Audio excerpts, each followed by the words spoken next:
Good morning, students. I hope you all are safe and sound at your homes. So, today we are going to start our studies on political science of class 10th. So, chapter number we have is power sharing. So, before beginning the chapter, we need to understand what is power sharing. So, power sharing means the distribution of power among the organs of the government, such as the legislature, executive, and judiciary. So, power sharing means the distribution of the power. Actually, power, this word is important. So, power sharing means the distribution of power among the organs. You might have already about studied in class ninth, in class 8 as well, the organs of government. So we have three organs of government. They are legislature, executive, and judiciary.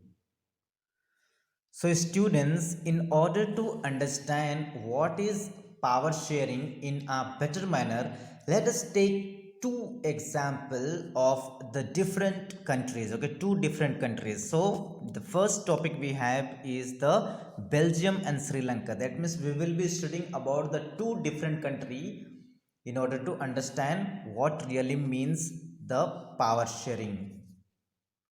So first we will study about Belgium.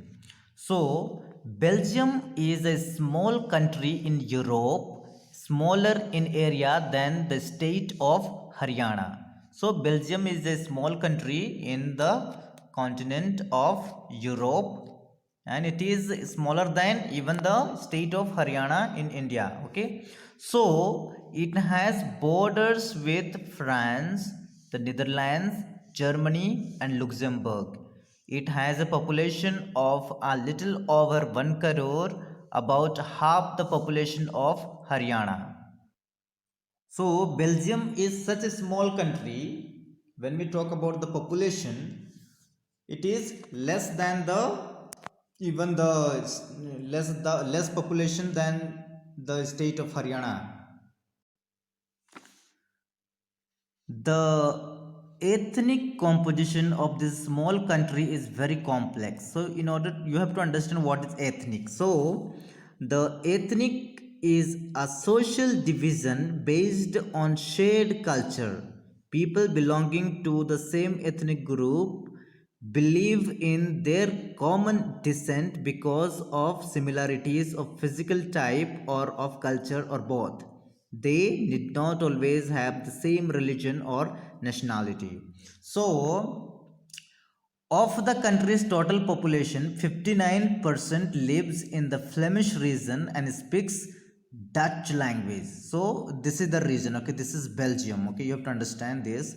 So, the Flemish region, that means Dutch speaking people, this is the Flemish region, okay. So, the people who live in this region or area, they speak Dutch. So they are in 59%, okay, they speak Dutch. Okay, so another 40% people live in the Wallonia region and speak French. So Wallonia region, that means this is the area. Okay, this is the area, and the people, those who live here, they speak French. Okay, 40%. Okay, 40% people speak French, Wallonia region, and remaining 1% of Belgians speak German. So the German speaking people, you can see the marking here. So this is the 1% people. Okay, so the people live in this area, they speak German. So in the capital city Brussels, okay, this is the capital, this particular area, this is the capital of Belgium, that is Brussels. Okay, so in this area, in this city, 80% people speak French while 20% are Dutch speaking. Okay, so in the capital, the majority people speak in French, and only 20%, that means only 20% people speak Dutch, whereas in this Flemish region, the Dutch speaking people in are in majority. So what is the problem? we'll see the problem here. The minority French speaking community was relatively rich and powerful. So the minority, that means French speaking people, are in minority than the Dutch speaking people. So relatively they were rich and very powerful. So this was resented by the Dutch speaking community, who got the benefits of economic development and education much later. This led to tensions between the Dutch speaking and French speaking communities during the 1950s and 1960s. So, this was the problem, and this led to the tensions between the two communities. That means, the one side there are French speaking people, the other side we have the Dutch speaking people. Okay, so they have a problem there and a kind of tension between them. The tension between the two communities was more acute in Brussels. In the capital, there was more acute. Okay, in the capital, there was more acute, and tension was more. Brussels presented a special problem. So, what is the special problem there? The Dutch speaking people constituted a majority in the country but a minority in the capital. Because in the capital, the French speaking people were in 80%, whereas Dutch speaking people were in 20%. That is naturally the French speaking people, they were in majority in the capital. But in if we talk about the whole country, then the Dutch speaking people, they were in majority because they were in 50% and the French speaking people, they were in 40%. So overall Dutch speaking people were in majority. But when we talk about in the country, in the capital, that means in the capital, the French speaking people, they were in majority than the Dutch speaking people. Okay, so this led to the tension. So let us compare this to the situation in another country, Sri Lanka. Okay, Sri Lanka is an island nation, as you know. It is the island that just close to Tamil Nadu, just a few kilometers off the southern coast of Tamil Nadu. It has about 2 crore people, about the same as in Haryana. Okay, like other nations in the South Asia region, Sri Lanka has a diverse population. The major social groups are the Sinhala speakers, they are in 74%, and the Tamil speakers, they are in 18%. Among Tamils, there are two subgroups. Okay, Tamil natives of the country and as Tamil natives of the country are called Sri Lankan Tamils. They are in 13%. The rest, whose forefathers came from India as plantation workers during colonial period, are called Indian Tamils. So in the case of Sri Lanka, Sinhala speakers, they are the people, they are in majority, and Tamil speakers, they are in less majority. They are in minority. Okay. So in the Tamil speakers, in the Tamil speaking group, there are two subgroups. Okay. So the Tamil natives of the country are called Sri Lankan Tamils, and the people who went from India as a plantation workers, they are called Indian Tamils. So as you can see from the map, Sri Lankan Tamils are concentrated in the north and east of the country. Okay, north and east of the country. Most of the Sinhala speaking people are Buddhist, while most of the Tamils are Hindus or Muslims. You can look at the map. Okay, you can look at the map. So look at the map. So first of all, you have to Sinhala speaking people. This is the area. Okay, this is the big area because they are in majority. Okay, and the other side because Sri Lankan Tamil. Okay, Sri Lankan Tamil, this is the area where Sri Lankan Tamils they are there. Okay, Sri Lankan Tamil and Indian Tamil in this area, these are the areas where Indian Tamils are there, and Muslims, these are the small dots are given here. So in these regions the Muslims are living.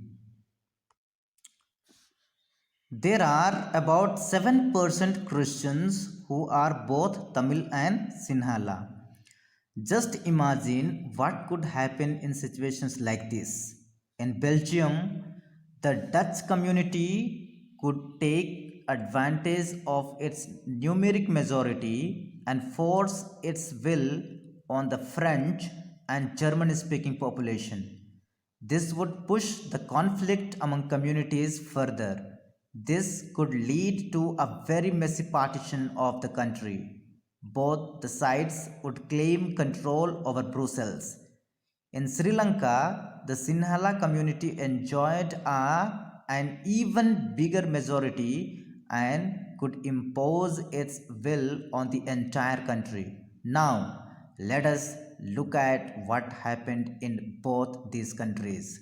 So, we have seen the introduction of both the countries. What are the situation like in the case of Belgium? We see the Dutch speaking people and the French speaking people. Okay, so as you know, in the whole country, the Dutch speaking people were in majority, whereas in the capital, the French speaking people were in majority, and this is what led to the tension among. This is what led the this is what led the two communities into a tension, a kind of tension between them. And in the case of Sri Lanka, we see that Sinhala speakers they are in majority comparing to the Tamil speakers people.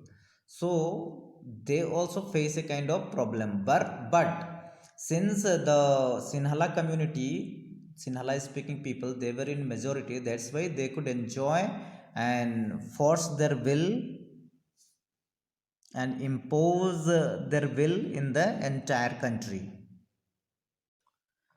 So first of all, let us try to understand the majoritarianism in Sri Lanka. So Sri Lanka emerged as an independent country in 1948. So in 1948, Sri Lanka got an independent country, got freedom. The leaders of the Sinhala community sought to secure dominance over government by virtue of their majority. As a result, the democratically elected government adopted a series of majoritarian measures to establish Sinhala supremacy. Okay, majoritarian, you can look at the meaning here. Majoritarianism means a belief that the majority community should be able to rule a country in whichever way it wants by disregarding the wishes and needs of the minority. So, in 1956, an act was passed to recognize Sinhala as the only official language, thus disregarding Tamil. So, in 1956, an act was passed in which the Sinhala community or Sinhala language was declared as the official language and they disregarded the Tamil language. The governments followed preferential policies that favored Sinhala applicants for university positions and government jobs. A new constitution stipulated that the state shall protect and foster Buddhism. And also a new constitution they stipulated in which the whole country should follow the one religion, that is Buddhism. Okay, the state shall protect and foster the Buddhism. Okay, the Buddhism religion everyone should follow. It was a new constitution was stipulated. Okay, all these government measures coming one after the other gradually increased the feeling of alienation among the Sri Lankan Tamils. They felt that none of the major political parties led by the Buddhist Sinhala leaders was sensitive to their language and culture. They felt that the constitution and government policies denied them equal political rights. discriminated against them in getting jobs and other opportunities, and ignored their interest. As a result, the relations between the Sinhala and Tamil communities strained over time. So, as a result, there was a kind of tension between the two communities, okay, Sinhala speaking community and Tamil speaking community, because uh, everything was favored to Sinhala speaking people, and Tamil speaking people they were not given importance, okay, since they were in minority and nothing was in favor of them and everything went against their favor, okay. So this is the problem there in Sri Lanka. The Sri Lankan Tamils launched parties and struggles for the recognition of Tamil as an official language, for regional autonomy and equality of opportunity in securing education and jobs. But their demand for more autonomy to provinces populated by the Tamils was repeatedly denied. By 1980, several political organizations were formed demanding an independent Tamil Ilam, that is, state in northern and eastern parts of Sri Lanka. This distrust between the two communities turned into widespread conflict. It soon turned into a civil war. As a result, thousands of people of both the communities have been killed. So, in a case, means this was the problem, and this led to the civil war because Tamil-speaking people they tried their level best to uh, introduce Tamil as the official language, but everything was denied, and this particular led to the civil war. And in civil war, as we know, the many people were killed and so on. Okay, so many families were forced to leave the country as refugees, and many more lost their livelihoods.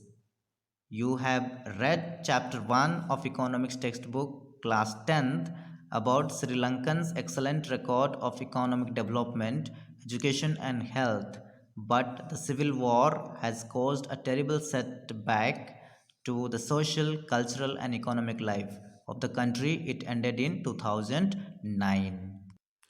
So, my dear students, due to civil war, so many people were in problem and many of them became refugees. They lost their livelihood and so many problems were there, and moreover so many people were being killed in the country. Now let us look at the second situation, that is accommodation in Belgium. So the Belgian leaders took a different path. They organized the existence of regional differences and cultural diversities. Between 1970 and 1993, they amended their constitution 4 times so as to work out an arrangement that would enable everyone to live together within the same country. So, between 1970 to 1993, so the people of Belgium they amended their constitution 4 times. Okay, why they amended? Because they wanted to have a proper kind of constitution. That's why as to work out an arrangement that would enable everyone to live together within the same country. Okay, there should not be any problem, there should not be any kind of tensions or conflicts and so on. Okay, that's why they had a amendment of the constitution 4 times during this period of time. So the arrangement they worked out in different is different from any other country and is very innovative.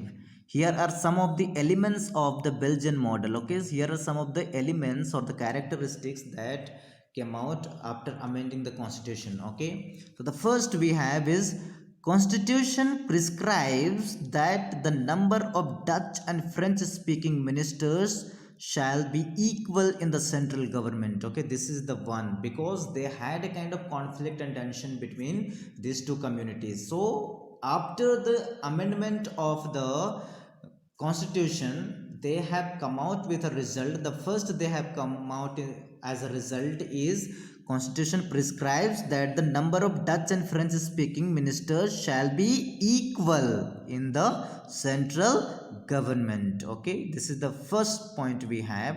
Some special laws require the support of majority of members from each linguistic group. Thus no single community can make decision unilaterally. The second, many powers of the central government have been given to state governments of the two regions of the country. The state governments are not subordinate to the central government. Okay, so many powers of the central government is also given to the state government. Okay, and third, Brussels has a separate government in which both the communities have equal representation.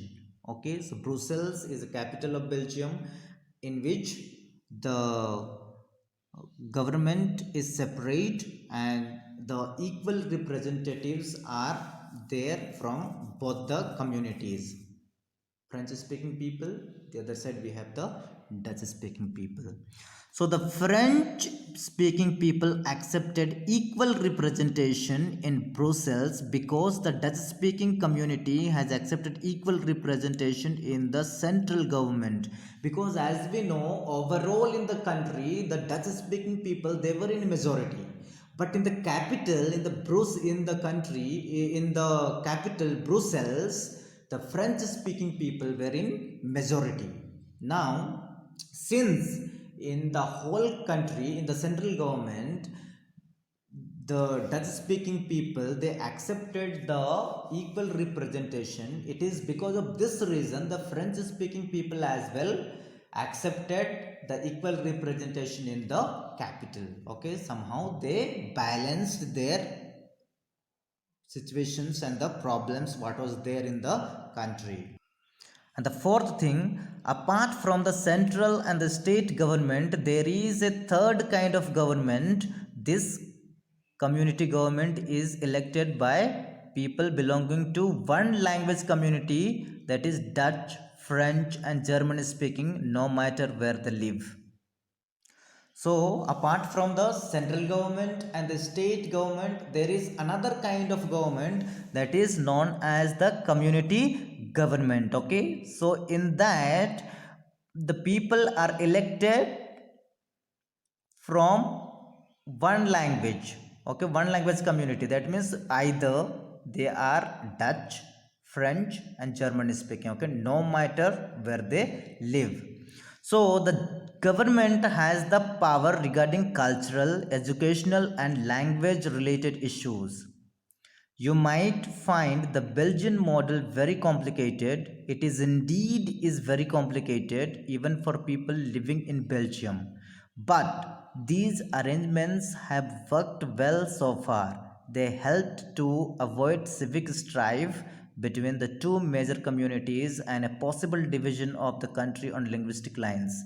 When many countries of Europe came together to form the European Union, Brussels was chosen as its headquarters.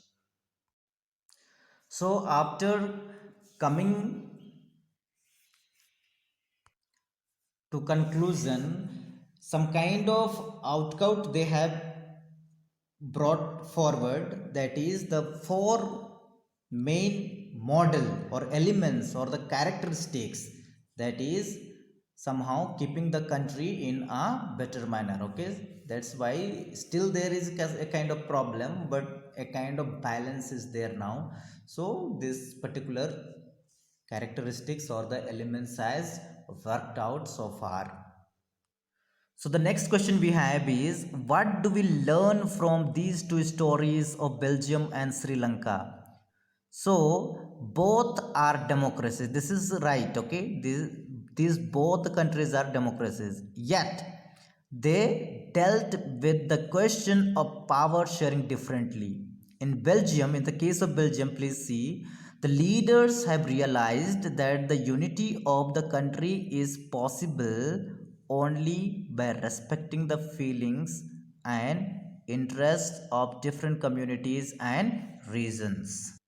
Okay, so in the case of Belgium, the leaders have realized that instead of fighting, we have to respect the feelings and interest of different communities, different regions, different cultures, and we can solve the strife and the problems.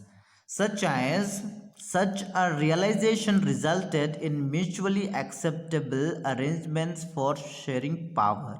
Whereas in the case of Sri Lanka, you see, Sri Lanka shows us a contrasting example. It shows us that if a majority community wants to force its dominance over others and refuses to share power, it can undermine the unity of the country. So these are the two different cases we have studied. In the case of Belgium, we see that leaders realized that the feelings and the cultures and everything should be respected. The and people should be given equal importance. But in the case of Sri Lanka, we see that if any group is in a majority, they can force their power and their will, and whatever they want they can dominate in the minority group. Okay, this is what we see in the two countries. So for time being, we study this much only, and this is the first part of the video, and the next I will be uploading the second part of the video. For time being, thank you and have a nice day.